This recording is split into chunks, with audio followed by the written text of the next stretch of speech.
next on CBS 8 News Live at 6. You're feeling pain at the pump. Now politicians are feeling the pressure, the moves they're making to try and save you some money. With skyrocketing home values, your home may be making more than you. An analysis shows that your rent may not be that far off. Park users are finding design flaws in La Jolla's new $1 million bathroom.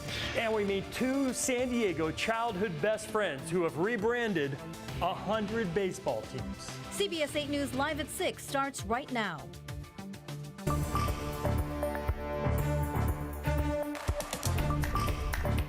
A new record high for California gas prices, already the highest in the country. Today, Los Angeles County hit an average of $6 a gallon for the first time ever. Good evening, and thanks so much for joining us tonight. I'm Marcella Lee. I'm Carlo Cicchetto. We're right behind them. Yesterday, San Diego County hit $5.92 a gallon. Today, prices went up yet again, the 28th day in a row, to an average of $5.95 a gallon. That means gas has gone up in San Diego more than $1.20 in the last 4 weeks. Meantime, a refinery strike up in the Bay Area could drive gas prices even higher.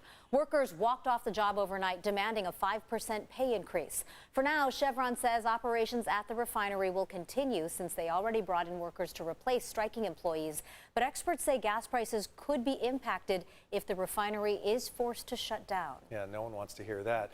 And from sending you another stimulus check to suspending the gas tax, elected leaders are considering plans to help drivers with these sky-high gas prices. CBS 8's Steve Price takes a closer look at what's being proposed and explains why some plans have a better chance to pass than others. Steve? Politicians feeling the pressure over our rising gas prices. Both state and federal elected officials are now scrambling to help their constituents, and there are several proposals on the table, from suspending the gas tax to sending you hundreds of dollars. This proposal would give $400 to all California taxpayers. A group of Democratic state assembly members want to send all California taxpayers a $400 rebate. The money would come from the state's $9 billion surplus and offset California's gas tax. That $400 for most Californians, for the average Californian, for the average vehicle, that's 52 trips to the pump. That's a year-long gas tax holiday. The money would go to everyone, even those who don't drive, with Democrats arguing that inflation is hurting all Californians. I literally just filled up my tank and it was $80. Eric Gartsky feels the pain, but the UC San Diego professor doesn't understand that logic. If you give everybody more money because of inflation, then you have inflation. That's literally the definition of inflation. So that's part of the problem. Republicans are pushing to suspend the gas tax, saying it would bring help faster to those who drive more. Their initial bill was rejected by Democrats on Monday, but they're planning to try again later this week. We are offering the legislature the chance to be on the side of hardworking Californians by suspending the state gas tax in its entirety. This will save Californians 50 cents a gallon immediately.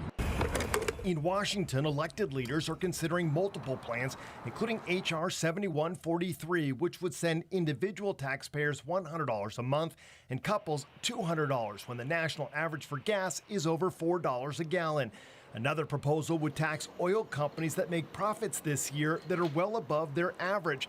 That money would then be sent to all taxpayers as a credit. Professor Gartsky believes state leaders will act faster than federal officials, and since Democrats control Sacramento, a rebate seems more likely than suspending the gas tax.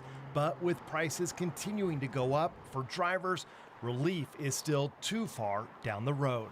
Steve Price, CBS 8.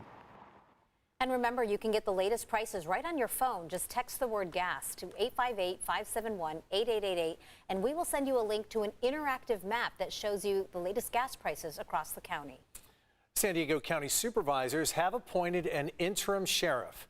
3 candidates were considered, with the board unanimously selecting Anthony Ray, an assistant county sheriff who oversees courts and human resources. He'll serve the remaining 9 months of former Sheriff Bill Gore's term. Gore retired in February. I was very happy to get the job. That's why I'm here right now, but there's some apprehension. There's an awful lot of work to be done. There's only 24 hours in a day, and we only have 9 months to go, and there's a lot of expectations. I mean, there's a lot of members in the community that want to know how we're going to do, what we're going to do. We're going to do a good job. Have to prove trustworthy. Ray says his goals include improving recruitment, striving for more accountability, and expanding community engagement. As the interim sheriff gets ready to take over, he'll be dealing with a jail system that a state audit was highly critical of. Today, 2 criminal justice advocacy groups are asking that the new sheriff not have control over San Diego County jails. They want the state attorney general to take over all county jails to implement new policies and procedures. They argue the sheriff's department failed to prevent and respond to an unusually high number of inmate deaths. We are in a crisis. People are dying. As of last week, 2 more people were added to the list of the total in custody deaths that we have in San Diego County, and it will not slow down unless we have real reform, and real reform now. Nearly 185 people have died in custody in San Diego County jails between 2006 and 2020.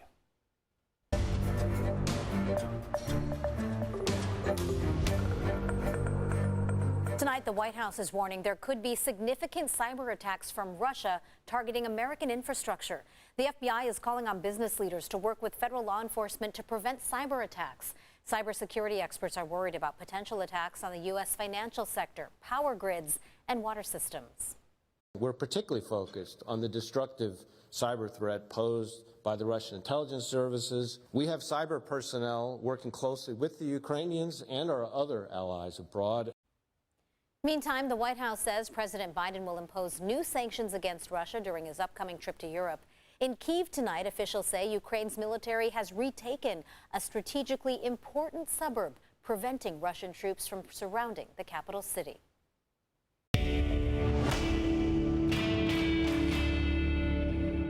Meantime, a video that was aired on Ukrainian TV is getting attention online after it claimed to show President Volodymyr Zelensky urging his people to surrender. Our Verify team analyzed this video and proved it is a deep fake. Ariana Daytil explains. This video posted on March 16th appears to show Ukraine President Volodymyr Zelensky calling for the Ukrainian people to surrender to Russia. The video was aired on a Ukrainian television station and circulated on social media. But is it real? Let's verify. Our sources are Ukraine President Volodymyr Zelensky, Ukraine 24, a national broadcasting channel in Ukraine, General Staff of the Armed Forces of Ukraine, the Ukrainian National Guard, Invid, a video forensics tool, and TinEye, a reverse image search tool. This video is a fake. In fact, it's a deep fake, which means the video that you see was generated using artificial intelligence technology to mimic the real thing. Using video forensics tools and reverse image searching, Verify can confirm that this video was computer generated, using still images from Zelensky's earlier press conferences. I'll walk you through how we figured it out.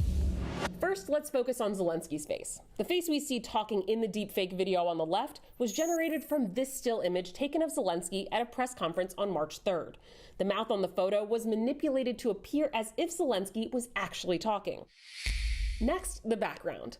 In the deepfake video on the left, the background remains completely static. But if this were real, the background would be moving, like this video of Zelensky talking in the same room. Using TinEye, a reverse image search tool, Verify matched the static background image on the left to this photo, which shows Zelensky at a press conference held on February 24th.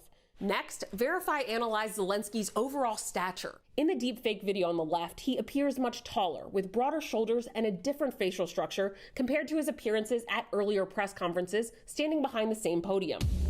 Ukraine 24, the station that aired the deepfake video, said on its Telegram channel that the video aired while the station was under attack by hackers. In their post, they called the video a fake.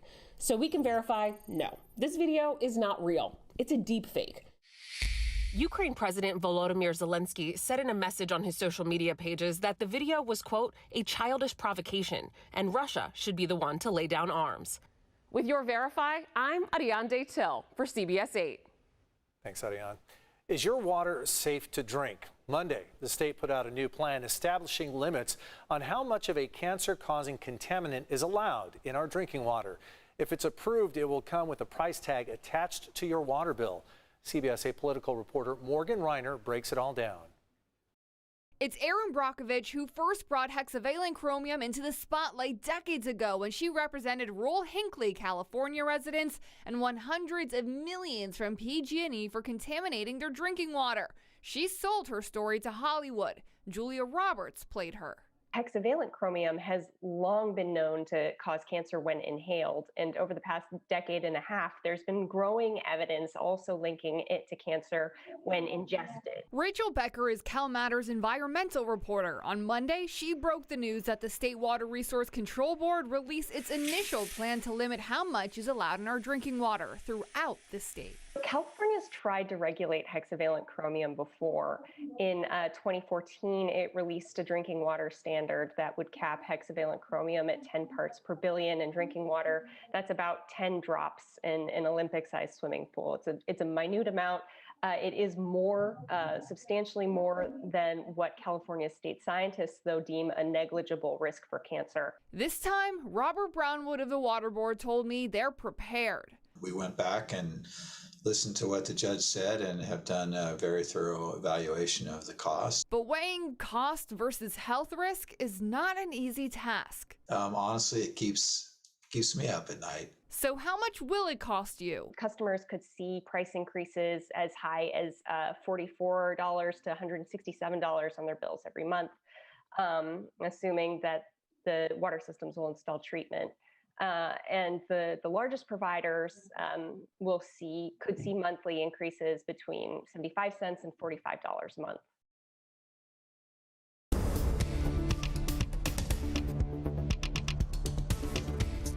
We had a wet weekend and then a warm start to the week, but boy, today the heat is really bearing down on us. Yeah, heads are spinning a little bit with the weather. Chief Meteorologist Carlene Chavis is in early with a look at your microclimate forecast. Carlene. Try being me. I want a dinner break around here. We're talking about that heat. Yes, it's rolling in. We felt it today, and we're just getting started. Tomorrow, even hotter. So highs today, we had those 80s going strong across the inland valleys. 86 degrees today for Escondido. Also talking about the 70s right along the coast. 83 degrees today for Ramona. Guess what? That was actually a record. So I'll take a look at that graphic coming up. This is not it, but we are looking at some much warmer temperatures as we go into tomorrow. Those 80s look to return right along the coast. We start to break it down as we go into the weekend, and 88 degrees looks to be the high tomorrow for the inland valleys. We'll go ahead and